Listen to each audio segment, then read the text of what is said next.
अस्सलामुअलैकुम, welcome to Medis Academy. I am your teacher Syed Ghulam Irshad. तो आज मैं आपके लिए BSN nursing entry test preparation 2022 के हवाले से एमसीक्यूज़ लाया हूं जो कि मुफीद साबित हो सकते हैं आने वाली एंट्री टेस्ट में, जो कि इंशाल्लाह जनवरी के मंथ में कंडक्ट की जाएगी और एनटीएस के ज़रिए कंडक्ट की जाएगी। ये एडमिशन्स अभी तक अनाउंस नहीं हुई, जो कि directorate of nursing Sindh Karachi की जानिब से अनाउंस होती हैं एवरी ईयर नवंबर में, लेकिन नवंबर में अभी तक इनकी एडवर्टाइजमेंट यानी कि एडमिशन्स ये अभी तक नहीं आई। हो सकता है कि ये दिसंबर में अनाउंस हो जाएं। तो उसकी प्रिपरेशन के हवाले से ये आज का मैं वीडियो बनाने जा रहा हूँ। ये वीडियो जो है वो स्पेशली जो है वो यूट्यूब के व्यूवर्स के लिए, यूट्यूब के स्टूडेंट्स के लिए है, क्योंकि पेड ग्रुप में सबसे पहले मटेरियल जो पेड ग्रुप में सेंड किया जाता है, लेकिन आज की जो वीडियो होगी वो यूट्यूब पे सबसे पहले जाएगी, उसके बाद पेड ग्रुप में शेयर कर दी जाएगी। तो जो भी स्टूडेंट मेरे पेड ग्रुप में इनरोल्ड हैं वो यहीं से ये वीडियो देख लें और उनको ये वीडियो कल या परसों मिल जाएगी। तो आइए स्टार्ट करते हैं आज की इस टेस्ट को, आज के इस एमसीक्यूज़ को, जो कि सबसे पहले क्वेश्चन से हम स्टार्ट करेंगे, जो है व्हिच यूनिट एक्सप्रेस वर्क पर यूनिट चार्ज, यानी कि वर्क पर यूनिट चार्ज को कौन सा इनमें से यूनिट एक्सप्रेस करता है। तो hertz, watt, volt and joule. तो वर्क पर यूनिट चार्ज को जो यूनिट एक्सप्रेस करता है वो है वाट। तो उसके बाद नेक्स्ट क्वेश्चन की जानिब बढ़ेंगे। नेक्स्ट जो क्वेश्चन है वो है number 2, sum of all forms of molecular energies, sum of all forms of molecular energies in a thermodynamic system, यानी कि एक थर्मोडाइनमिक सिस्टम में sum of all form of molecular energies, यानी कि सारी मोलिकुलर एनर्जीज का सम किस चीज़ को कहा जाता है एक थर्मोडाइनमिक सिस्टम में। तो थर्मोडाइनमिक सिस्टम में मॉलिक्यूलर एनर्जीज़ के सम को हम इंटरनल एनर्जी कहेंगे। तो इसका ऑप्शन नंबर सी जो है वो करेक्ट है। उसके बाद बढ़ते हैं नेक्स्ट एमसीक्यूज़ की जानिब, जो कि है dash is also called anti electron. तो dash is also called anti electron. इसमें जो करेक्ट ऑप्शन होगा photon, proton, positron and nucleon. तो इसमें ऑप्शन नंबर सी जो है वो करेक्ट है, पॉजिट्रॉन। उसके बाद बढ़ेंगे the lightest element. Question number 4 है, एमसीक्यूज नंबर 4 है, the lightest element which exhibit radio activity, यानी कि लाइटेस्ट एलिमेंट जो कि रेडियो एक्टिविटी को शो करे, कौन सा इनमें से लाइटेस्ट एलिमेंट है जो कि रेडियो एक्टिविटी शो करता है, एग्जिबिट करता है। तो इनमें से जो करेक्ट ऑप्शन होगा वो ट्राइटियम होगा। और ये जो हाइड्रोजन के ये सारे डिटोरियम, ट्राइटियम एंड प्रोटियम जो है वो हाइड्रोजन के आइसोटोप्स हैं, उसमें ट्राइटियम जो है वो रेडियो एक्टिव है। ये भी एमसीक्यूज पूछा जा सकता है।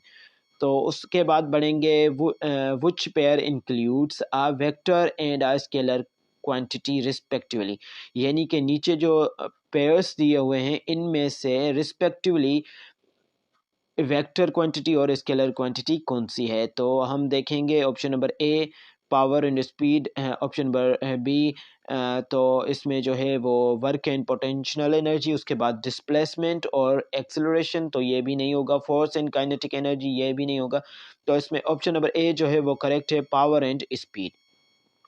क्वेश्चन नंबर 6 की जानिब बढ़ेंगे, जो कि है most abundant salt of sodium in nature is, यानी कि सोडियम का सबसे ज़्यादा पाया जाने वाला साल्ट कौन सा है, नमक कौन सा है नेचर में। तो NaNO3, Na2CO3, NaOH, NaCl, जो कि करेक्ट ऑप्शन होगा NaCl।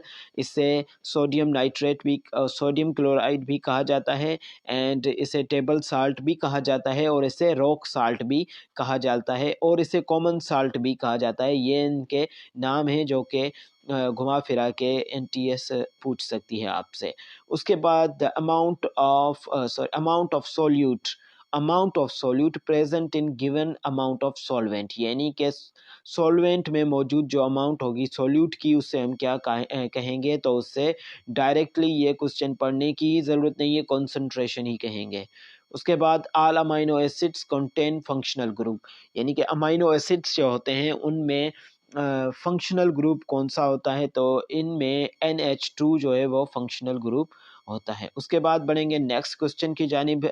एलिनाइन, lysine lysine and tryp क्या है, tryptophan, sorry it's pronunciation mistake, but tryptophan जो है वो क्या होते हैं, ये तीनों क्या हैं, तो कार्बोहाइड्रेट बिल्कुल भी नहीं है, लिपिड्स भी नहीं है, एंजाइम्स भी नहीं है। लास्ट ऑप्शन जो है इसमें करेक्ट है, अमाइनो एसिड्स हैं ये। एलिनाइन, लाइसिन एंड ट्राइप्टोफेन जो है वो अमाइनो एसिड्स हैं। उसके बाद pyruvic acid is an end product of, तो end product of Krebs cycle oxidation, तो यहाँ पे ग्लाइकोलाइट्स जो है इसमें करेक्ट ऑप्शन होगा। तो इसका ऑप्शन नंबर ए जो है वो है ग्लाइकोलाइटिस, ग्लाइकोसिस या ग्लाइकोलाइटिस, ये आप कर लें, मुझसे शायद स्पेलिंग मिस्टेक हो चुकी है यहाँ पे।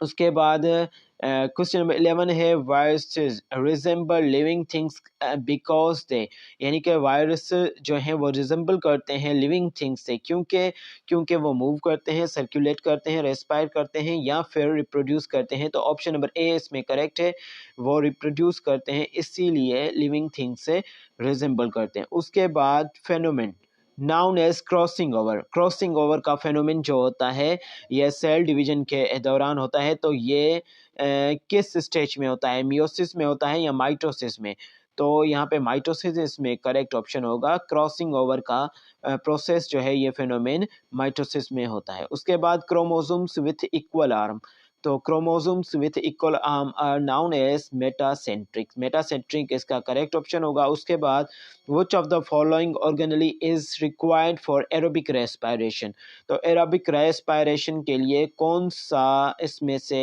जो है वो रिक्वायर होगा ऑर्गेनली, तो इसमें माइटोकॉन्ड्रिया है वो रिक्वायर होगा एरोबिक रेस्पायरेशन के लिए। उसके बाद which of the following is not function of cell membrane, नीचे दिए हुए फंक्शंस में से सेल मेम्ब्रेन का फंक्शन कौन सा नहीं है, तो cellular respiration, protein synthesize, regulation of molecules and protection of cytoplasm, इसमें राइबोसोम का एक फंक्शन है जो कि है प्रोटीन सिंथेसाइजेस, तो ये सेल मेम्ब्रेन का फंक्शन नहीं है, तो इसमें ऑप्शन नंबर सी जो है वो करेक्ट है। उसके बाद genetic information in the DNA is enclosed in, अब डीएनए की फुल फॉर्म जो है वो है डीऑक्सीराइबोस न्यूक्लिक एसिड, तो genetic information in the form of DNA is enclosed as, तो इसका डीऑक्सीराइबोस नहीं होगा, राइबोस भी नहीं होगा। तो सीक्वेंस ऑफ नाइट्रोजन बेस